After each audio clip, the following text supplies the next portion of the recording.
No, I did not have any intuitive idea. I just knew that, like all artists, there's a sort of a strange dark side to them that you just ignore because it wasn't of concern to me. There is a potential, for sure, to be fired for that type of thing. But I think the potential is lower, much lower. And the tendency of most people is not to react positively or negatively. They talk about it for a few minutes and... What do you think, Dale? I guess we could quibble about how much it is. I think there are lots of people who are uncomfortable enough and can find a reason to justify, you know, we really can't keep you because this is going to be public, and making this documentary is a risk that Marnie and I discussed, and there's that possibility. Has anyone reacted badly, can you tell?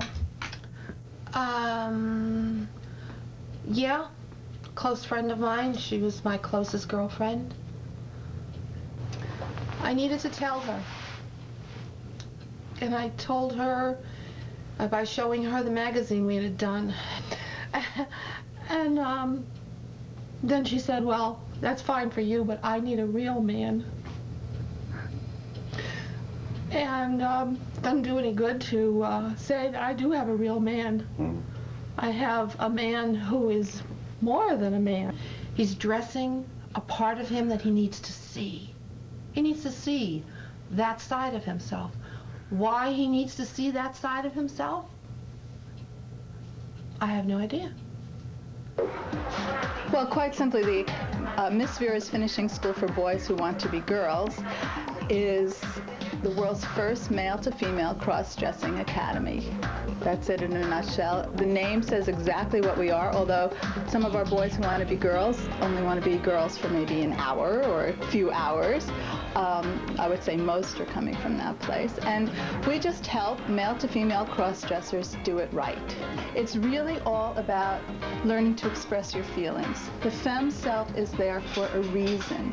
And so what I have to teach the students is that the more you develop her, the more you help her to evolve, the more you can learn from her.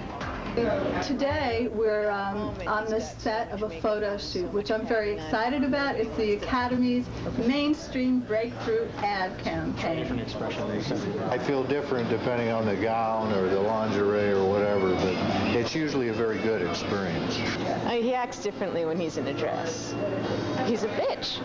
You know, it was really funny the first time he did it, because we thought, oh, we'd have a lot of fun. We'd go out as two girls and do the whole routine, and, you know, we'd go to bed together, and it would be like this whole thing. And we got home, and he's got so much makeup on and so much padding on, nobody wants to touch you. You can't wipe the smile off his face. I look into the camera. Yeah, look right in the camera. I have a staff that travels with us. We do 10 to 12 conventions a year. We travel all around the country. These are our breast forms. This is the low range. This sells for $79.95 a pair, and they go up to as much as $1,200 per breast. These are actual breast forms. The more expensive ones are the actual breast forms for mastectomy patients. So some of the ladies, they don't care about the price. They want, I call them the Rolls Royce of boobs. These are sort of your starter set for beginners that don't want to make a large investment as yet. Everybody's fantasy is long, flowing hair. And so we give the gals a nice variety, long hair, short hair, in between. And one of the biggest mistakes with a lot of the new girls, it's kind of funny, it's a security thing. They're kind of hiding, and they end up wearing their hair down about here, where it's just about the top of the nose, breaks over the eyebrows. And I tell them, no, it's not a fur hat, it's supposed to be hair. I tell them, pull it back to where your hairline is, or in a lot of cases, where it used to be.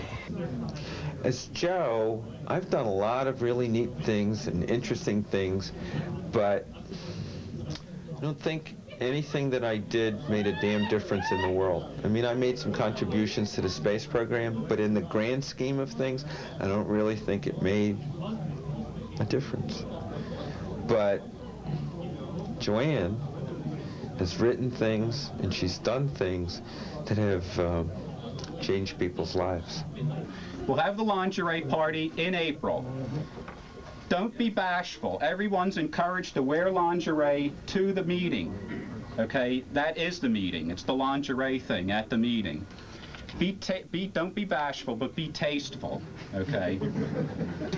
And if you thought you were making friends tonight, wait till they see you in your skimpies in April. Hello, how are you? You want to try to, everybody doesn't want to know your real name and where you live, so everybody's a little secretive about what they're doing, and it's a little tough to make friends anyway, although on the other hand, it's easy to make friends in one sense because you get very intimate with people very quickly, because in a way you're kind of baring your soul to each other without actually maybe showing who you really are underneath it all. Yes, I live alone. There I am with this deep, dark secret. I have a whole closet this huge full of clothes and wigs and shoes, but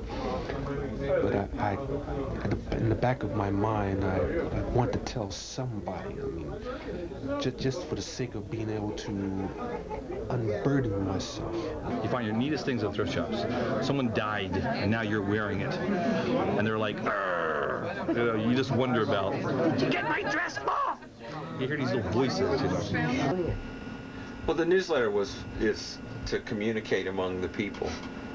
You have a lot of people who can't come to a meeting, so their only connection to the group and what's going on in the whole community is what they read in the newsletter.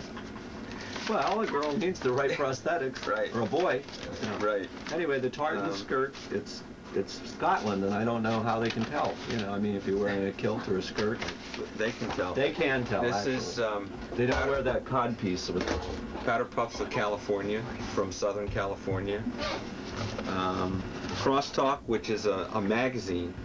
Now you'll notice that ours looks very good. I happen to be involved with. I'm one of the associate editors of that. And a large advertiser, I might add, on the back there. Femme Mirror is another magazine. That's the quarterly publication for the Society for the Second Self, Tri-S. I have 9 publications and 9 videos plus the magazine. And it keeps expanding. We've got Cross and the Crossdresser, which is written by a crossdresser, who this book is about Christian spirituality and how it relates to crossdressing. How do you reconcile the two?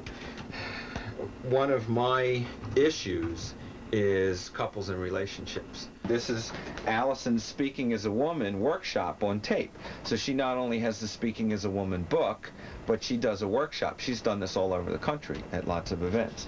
And then I don't have a copy of it here, but I do a tricks and tips makeup workshop, and we put that on tape.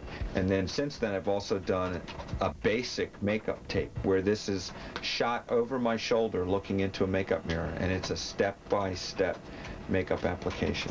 And then this is the deportment tape. This is ladylike deportment, how to sit, stand, walk, hold yourself, get up from a chair, sit down in a chair. It's a whole workshop on that.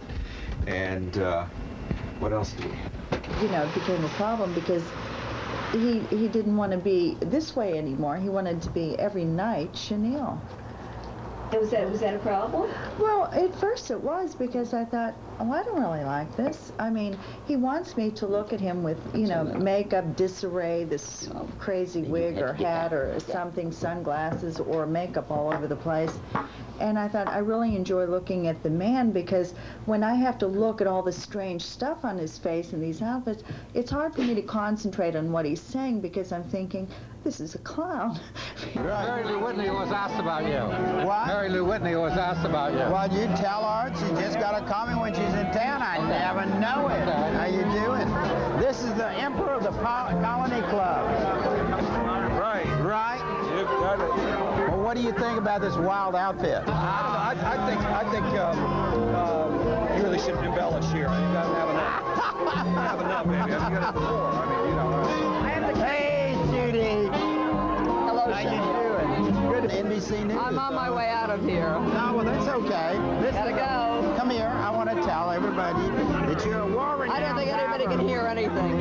Yeah, they can I'm too. outta here. Because they got a mic right there.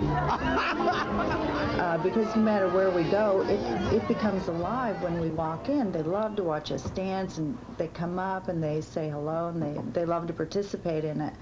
But then you have another class of woman that will come up and try to, you know, move in on him, or even at the table. They've come over to the table as we are there with just the two of us, or usually we are with other people, and they will come up and try to single him away and move on to him, and oh God, I love your glasses, and oh, that hat.